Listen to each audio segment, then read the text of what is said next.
Bismillahirrahmanirrahim. Assalamualaikum warahmatullahi wabarakatuh. Innal hamdalillah nahmaduhu wa nasta'inuhu wa nastaghfiruh wa na'udzu billahi min syururi anfusina wa min sayyiati a'malina. May yahdihillahu fala mudhillalah wa may yudlil fala hadiyalah. Asyhadu an la ilaha illallah wahdahu la syarikalah lahul mulku wa lahul hamd yuhyi wa yumitu wa huwa ala kulli syai'in qadir. Allahumma la sahla illa ma ja'altahu sahla wa anta taj'alul hasna idza syi'ta ya rabbana kulla syai'in sahlan muyassarah. Rabbi israh li sadri wa yassir li amri wahlul 'uqdatam min lisani yafqahu qawli.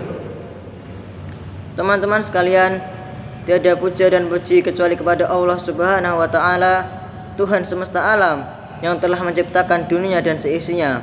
Tiada kebaikan kecuali kepada orang-orang yang bertakwa, dan tiada permusuhan kecuali kepada orang-orang yang zalim. Selawat dan salam semoga tetap tercurahkan kepada Nabi kita, Nabi Muhammad SAW, manusia terbaik yang pernah ada di muka bumi ini, yang telah mengeluarkan umat manusia dari peradaban jahiliyah menuju peradaban yang modern, yakni ad-dinul Islam.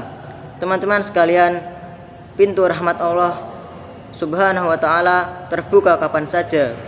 Tidak seperti halnya pejabat yang menutup rapat-rapat pintunya kala malam hari.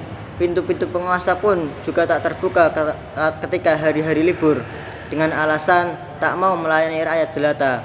Tidak demikian dengan Allah yang mengurus alam semesta. Pintu rahmat dan ampunannya selalu terbuka. Tinggal kembali kepada kita, sudikah kita menggerakkan langkah untuk mengetuk pintunya dan menghancurkan penyesalan yang begitu besar. Allah Subhanahu wa taala berfirman, dan barang siapa yang mengerjakan kejahatan dan menganiaya dirinya, kemudian ia mohon ampun kepada Allah, niscaya ia akan mendapati Allah Maha Pengampun lagi Maha Penyayang. Quran surah An-Nisa ayat 110. Betapa dahsyatnya istighfar dan mohon ampun kepada Allah. Fadilah dua amalan ini amatlah besar. Ada dua jaminan keamanan untuk umat manusia dari bencana Allah. Yang pertama adalah mereka berada di tengah-tengah Nabi SAW. Yang kedua, ada orang-orang yang memohon ampun di antara mereka. Allah Subhanahu wa taala berfirman, dan Allah sekali-kali tidak akan mengazab mereka sedangkan kamu berada di antara mereka, dan tidaklah pula Allah akan mengazab mereka sedangkan mereka meminta ampun. Quran surah Al-Anfal ayat 33. Mohon ampun dengan tulus ternyata bisa menjadi fadilah dicabutnya bencana di tengah manusia.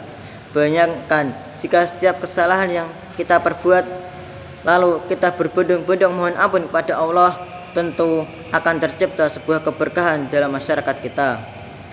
Seseorang yang gemar beristighfar tentu akan membuat kepekaan dirinya meningkat. Jika pada masa lalu ia telah berbuat salah lantas bertobat, maka ia akan menjadi amat hati-hati dengan perbuatannya. Ia tidak ingin mendekati lagi perbuatan-perbuatan kelamnya. Sensitivitasnya terhadap sebuah dosa menjadi terdongkrak. Dosa memang membuat seseorang tak nyaman. Kita berbohong saja pasti ada di dalam lubuk hati paling dalam seberkas ketakutan, takut jika kebohongan itu terbongkar. Rasulullah SAW pernah bersabda, kebajikan adalah budi pekerti yang baik, sedangkan dosa adalah sesuatu yang merisaukan hatimu dan engkau tidak senang jika hal itu diketahui orang lain. Begitulah fitrah manusia.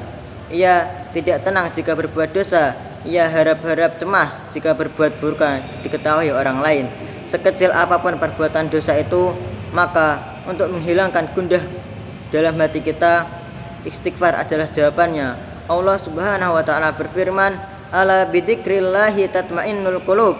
Ingatlah, hanya dengan mengingat Allah hati menjadi tentram. Quran surah Ar-Ra'd ayat 28. Mari lihat bagaimana orang paling mulia di muka bumi ini mengamalkan zikir istighfar setiap harinya. Rasulullah SAW tak kurang dalam sehari membaca istighfar 70 kali. Dalam riwayat Imam Muslim, tak kurang 100 kali Rasulullah SAW yang maksum terjaga dari dosa saja mengamalkan zikir istighfar dengan jumlah sampai 1000 kali. Bagaimana dengan kita, manusia yang selalu berbuat dosa? Lalu bagaimanakah dengan kita yang pasti berlumur dosa dan maksiat ini? Semoga Allah menguatkan kita untuk terus kembali kepadanya dan menerima segala pertobatan kita. Marilah kita perbanyak istighfar. Semoga dengan kita memperbanyak istighfar, pandemi virus corona ini segera dihilangkan di muka bumi ini. Kurang lebihnya kami mohon maaf. Semoga bermanfaat. Barakallahu fikum. Assalamualaikum warahmatullahi wabarakatuh.